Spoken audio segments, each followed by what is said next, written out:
அனைவருக்கும் வணக்கம்.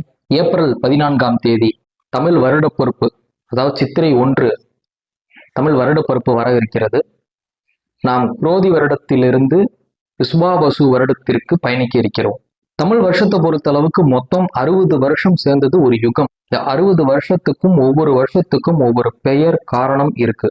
இப்ப நம்ம வாழ்ந்துகிட்டு இருக்கிறது குரோதி வருடம், அடுத்து போக போறது விசுவாவசு வருடம். ஒவ்வொரு வருஷத்துக்கும் அந்தந்த பேருக்கு தகுந்த மாதிரி அதற்கான காரணங்களும் இருக்கு, அதுக்கான பலன்கள் பஞ்சாங்கத்துல இருக்கு.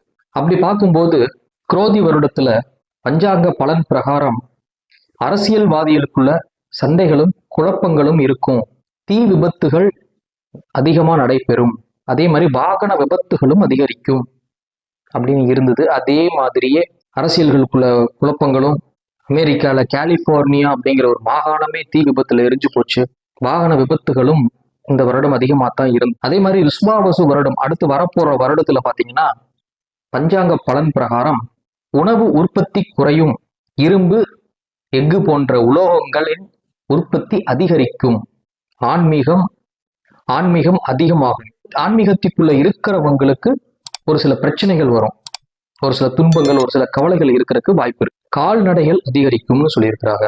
அதே மாதிரியே தான் இயங்கி வாகனங்கள், எலக்ட்ரிக் வாகனங்கள், இதனுடைய உற்பத்தி அதிகமாகும். இது புழக்கத்துல அதிகமா இருக்க போகுது. மழை நல்லா பெய்யும்னு போட்டோம். இந்த வருஷம் மழை நல்லபடியா எதிர்பார்க்கு. மொத்தத்துல எல்லா ஜீவராசிகளுக்கும் சுபிட்சமான வருடமா அமைய போகுது இந்த விஸ்வாவசு வருடம். நம்ம தமிழ் வருடப்பிறப்பை பொறுத்த வரைக்கும் நம்மெல்லாம் கனி காணுதல் அப்படின்ற ஒரு நிகழ்ச்சியை நம்ம கடைபிடிச்சுக்கிட்டு வரோம். உலகத்துல எந்த மூலையில இருந்தாலும் தமிழர்கள் அவங்க இந்த சித்திரை 1 அன்று, அதாவது தமிழ் வருடப்பிறப்பன்று கனி காணுதல் அப்படிங்கிற ஒரு நிகழ்ச்சியை கடைபிடிச்சுக்கிட்டு தான் இருக்காங்க. அதாவது நம்ம தமிழ் வருடத்தை சித்திரை 1 வசந்த காலத்தை வரவேற்கும் விதமா இந்த கனி காணுதல் நிகழ்ச்சி நடத்தப்படுது.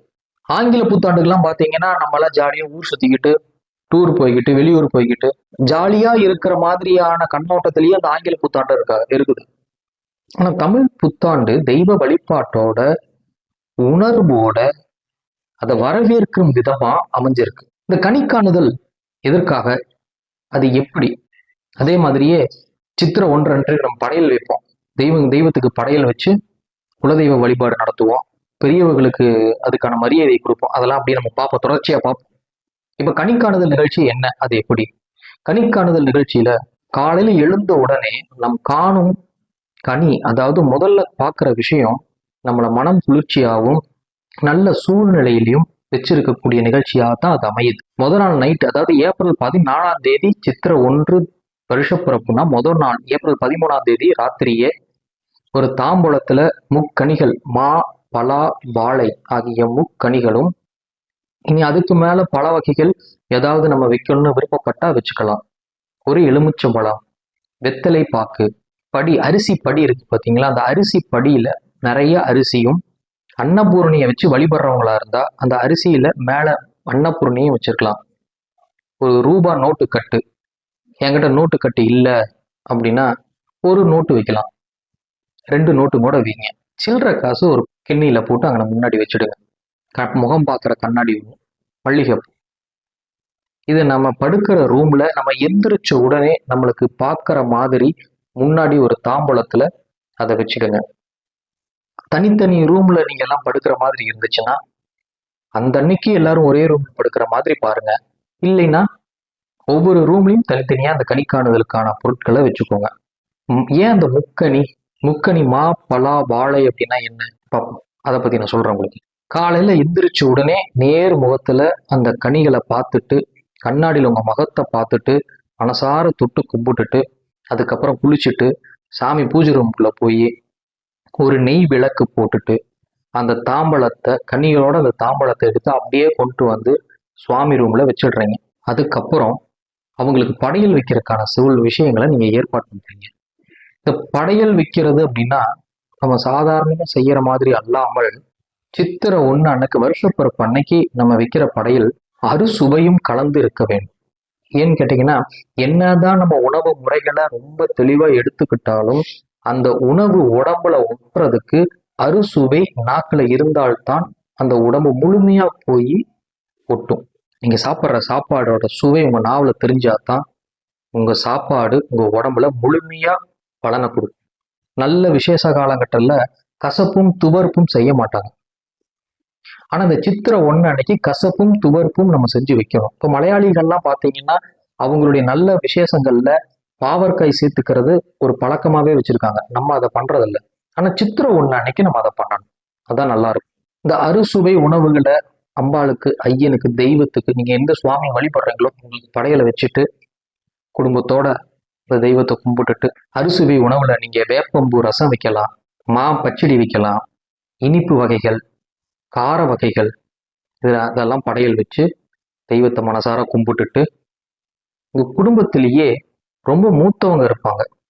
அந்த மூத்தவங்க காலில் விழுந்து கும்பிட்டு அவங்க கையால ஒரு நோட்டு, ஒரு பணம், ஒரு சில்லறை காசு ஏதாவது ஒன்று வாங்கி உங்க மணிப்பர்ஸ்லையோ இல்லை பணம் வைக்கிறதுக்குன்னு தனியா பொட்டி ஏதாவது வச்சிருப்பீங்க, பர்ஸ் வச்சிருப்பீங்க, அந்த பேக்லயோ வச்சுக்கலாம். அது மகாலட்சுமியோட அருளா கொடுக்கும். இப்ப அந்த மா, பலா, வாழை, இந்த முக்கணியை வச்சு படைக்கிறோம் அப்படின்னு கேட்டீங்கன்னா, மா, பலா, வாழைக்கு அவ்வளோ ஒரு குணநலங்கள் இருக்கு. மாதா ஊட்டாத உணவும் மா ஊட்டும் அப்படின்ற ஒரு சொல் வழக்கத்துல இருக்கு. மாதா கையால ஊட்டப்படும் உணவுக்கு சத்தும் அதிகம், அதுக்கு அன்பும் அதிகம். அதை விட மீறின சத்துக்கள் இந்த மாங்கனில இருக்குதுன்னு சொல்லியிருக்காங்க. இன்னொன்னு பலா மேல முள்ளா இருக்கும். ஆனா உள்ள இருக்கிற அந்த பலாச்சொலை தித்திப்பான சுவை. எங்கேயுமே அப்படி ஒரு சுவையை நம்ம சாப்பிட்டுருக்க மாட்டோம். அப்படி ஒரு சுவையா இருக்கும் அது. அடுத்து வாழையில மிக அதிகமான சத்துக்கள் நிறைஞ்சது அந்த வாழை. இன்னொன்னு வாழை மரத்தை எல்லா விசேஷ காலங்கள்லயும் முன்னாடி வாசப்படியில கட்டி விடுவாங்க. வாழை மரத்துக்கு தீய சக்திகளை அண்ட விடாமல் தடுக்கும் குணம் அதிகமா இருக்கு. தீய சக்திகள், நெகட்டிவ் எனர்ஜி, கெட்ட எண்ணங்கள், இதையெல்லாம் தடுக்கக்கூடிய சக்தி இயற்கையா அந்த வாழை மரத்துக்கு இருக்கு. அதே மாதிரி மா இலை, வீட்டு விசேஷங்கள்ல மா இலை தோரணம் கட்டி தொங்க விடுவாங்க. மா இலையில மகாலட்சுமி வாசம் செய்யறதா ஒரு சொல்லும் இருக்கு. பலா மேல முள்ளா இருந்தாலும் உள்ள சுவையாகவும் இனிப்பாகவும் எங்கேயும் காணாத ஒரு தித்திப்பான சுவை இருக்கும். அதே மாதிரியே ஒரு மனிதனுடைய தோற்றத்தை வச்சு அவனுடைய குணத்தை எடை போட முடியாது அப்படிங்கிறது பலா நமக்கு உணர்த்துற ஒரு செய்தி. இது எல்லாத்தையும் விட ரொம்ப முக்கியமான ஒரு விஷயம், நம்ம குடும்பத்திலேயே நம்ம பரம்பரைக்கே மூத்தவங்க அப்படின்னு ஒருத்தவங்க இருக்கிறாங்க. நம்ம குலதெய்வ கோயிலுக்கு போய் குலதெய்வத்தை அடி விழுந்து கும்பிட்டுட்டு இந்த வருடம் முழுவதும் எங்களுடன் இருந்து எங்களை காத்து கொடுக்க வேண்டும் அப்படின்னு அந்த அம்பாள்கிட்ட போய் மனமுருகி வேண்டி ஒரு 10 பேர்த்துக்கு உங்க கையால இனிப்பு செஞ்சு கொண்டுட்டு போய் உங்க குலதெய்வத்து கோயிலுக்கு வர்றவங்களுக்கு கொடுத்துட்டு மனதார அம்பாளை தரிசனம் பண்ணிட்டு வர்றது மிகவும் சிறப்பு வாய்ந்த விஷயம். அப்ப இந்த வருஷம் சித்திரை 1 கனி காணுதலையும் செய்துவிட்டு தெய்வங்களுக்கு படையல் வச்சு பெரியவங்க கிட்ட ஆசீர்வாதம் வாங்கி குலதெய்வம் ஆசீர்வாதம் வாங்கி அடுத்த வருடம் முழுவதும் சந்தோஷமும் நிம்மதியும் நல்ல பொருளாதாரத்தோடு ஆரோக்கியமான வாழ்வை வாழ வேண்டும் என்று கூறி நன்றி, வணக்கம்.